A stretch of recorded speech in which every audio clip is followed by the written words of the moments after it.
산업, 산업활동, 산업분류의 정의와 범위에 대해서 알아보겠습니다. 산업.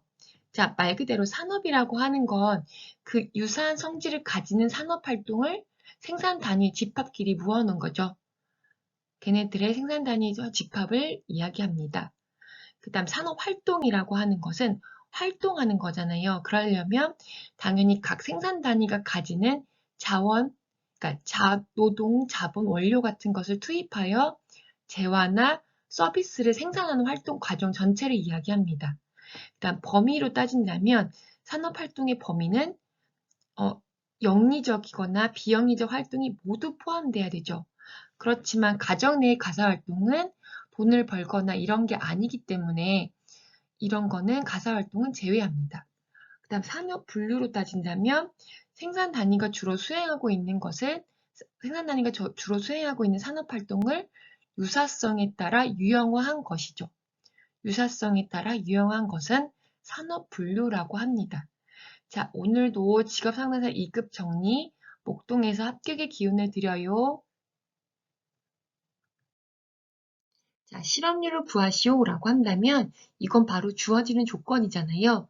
15세 이상 인구, 비경제활동 인구, 취업자 수. 자, 그렇다면 주어지는 조건을 가지고 계산만 하면 됩니다. 실업률을 구하는 공식은 당연히 알고 있어야 되죠. 이거는 꼭 외워두세요. 실업률은 경제활동 인구분의 실업자, 그 다음에 곱하기 100을 하는 거죠. 곱하기 100을 잊어버리시면 안 됩니다.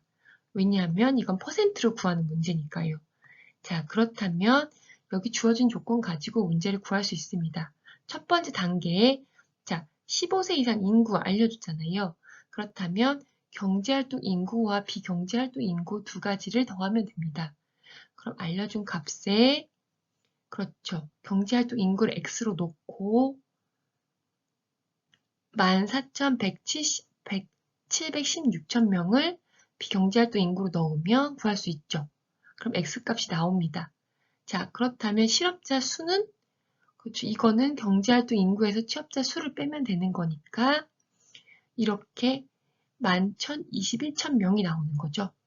그렇다면 실업률 구할 수 있겠네요. 경제활동 인구분의 실업자니까 그렇죠. 여기에다가 21270,000명에 1121,000명 곱하기 100을 하면 값이 나오죠.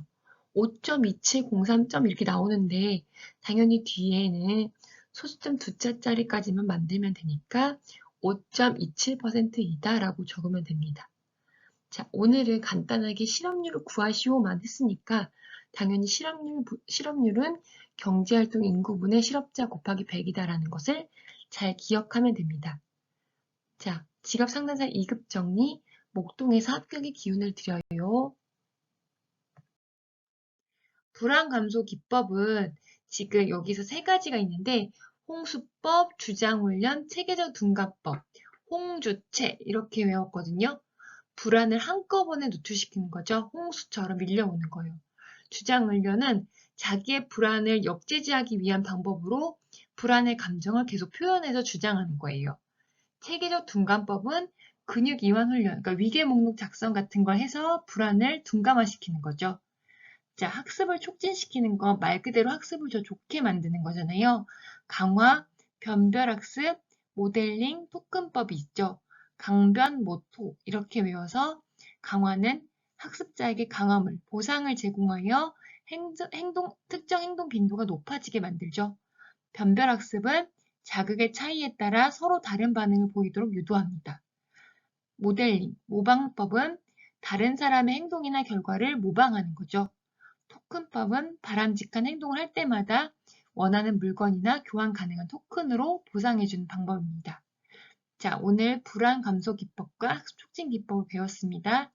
자, 오늘도 직업 상담사 2급 정리, 목동에서 합격의 기운을 드려요. 자, 최저임금제의 긍정적인 효과 6가지. 노동자의 최저임금 수준을 보장함으로써 노동자의 최저생활을 보장하여 생활 안정을 높인다. 노동자의 생활 수준이 향상되어 노동력의 질적 상승을 높인다. 공정한 경쟁을 촉진하여 기업의 경영 합리화를 촉진시킨다. 저임금으로 인한 노사관계가 개선된다. 임금 격차가 완화되어 계층별 소득 분배를 개선한다. 노사관계가 개선되어 산업평화를 유지한다. 산업구조의 고도화에 기여한다. 이렇게 저는 7가지 적었는데 문제에 따라서 그거 해당하는 것만큼 적어주시면 됩니다. 자, 오늘도 직업상담사 2급 정리, 목동에서 합격의 기운을 드려요. 집단 상담의 장점, 단점을 쓰시오. 자, 그렇다면 장점부터 볼게요. 장점은 이렇게 하는 거죠. 성수사학효경. 저는 성숙도, 수용성, 사회성, 학습성, 효율성, 경제성을 이렇게 외웠습니다. 장점의 좋은 점이죠.